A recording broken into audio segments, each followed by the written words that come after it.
Through the Helen Ellis Scholarship Program, more than 100 children from the Tarpon Springs community have had the opportunity to go on to college or secure a future through technical and culinary skills development.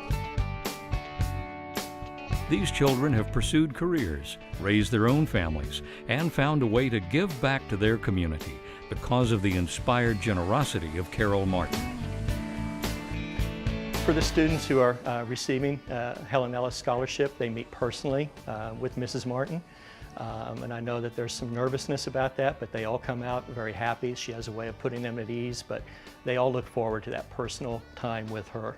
Carol Martin is a gem. She's a gem to the city of Tarpon Springs, to the community, to the school, everybody who meets her. The generosity that she has, what she does for this community and this school, it's beyond belief, and we're so fortunate to have her not only here but in the city of Tarpon Springs. I'm Clint Herbeck. I'm principal of Tarpon Springs High School.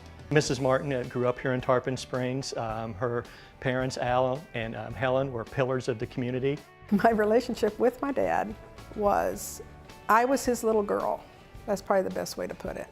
I was always his little girl. Even when I was 50, I was still his little girl. And he loved me, and he would do anything for me. My mom was probably as close to opposite of my dad as you could get, which is probably why they got along for so long.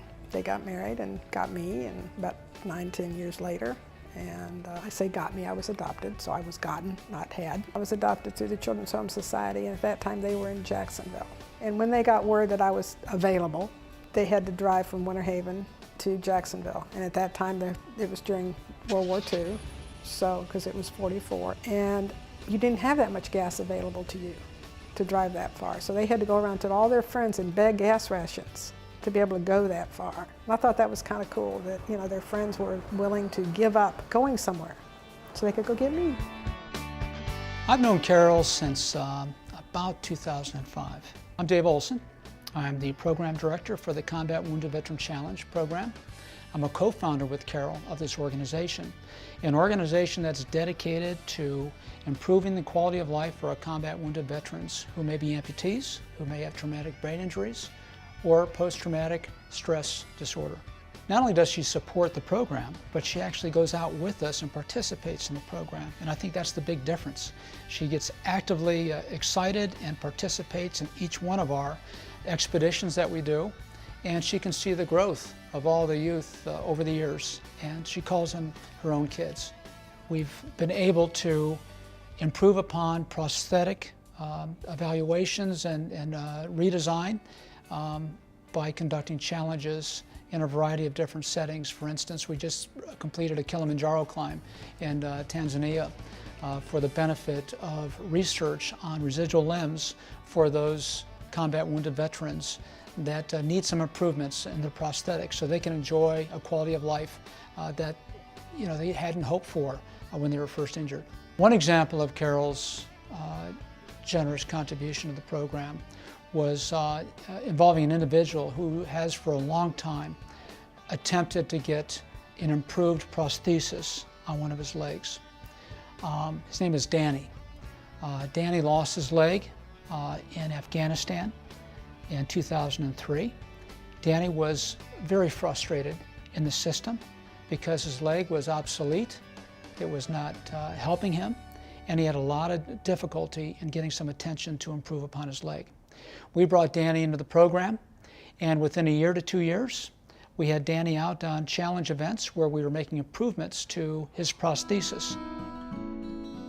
Carol is an icon in the community. I know that she supports the Boys and Girls Club, the Ryan Wells Foundation, the Shriners, the Citizens Alliance for Progress for Tarpon Springs, the Shepherd Center of Tarpon Springs, Metropolitan Ministries, the Jacobson Culinary Arts Academy, to name just a few. One of the things that we're really proud here at Tarpon Springs is here today in Jacobson Culinary Arts building, and Mrs. Martin was one of our major donors to the program. We have over 200 students. They're involved in a 4-year program in culinary arts. And one of their main goals is to earn industry certification in ProStart. And it enables them to go out and get a job in a restaurant after graduation from high school. The facility we're in today is one of the finest in America, and I think our kids appreciate that. They get so many relevant opportunities that they get here that they may not have in other culinary arts academies. Just the fact of the equipment that we have, the instructors that we have, and all the behind-the-scenes things that we have. You know, the kids can leave here and be ready for the workforce immediately.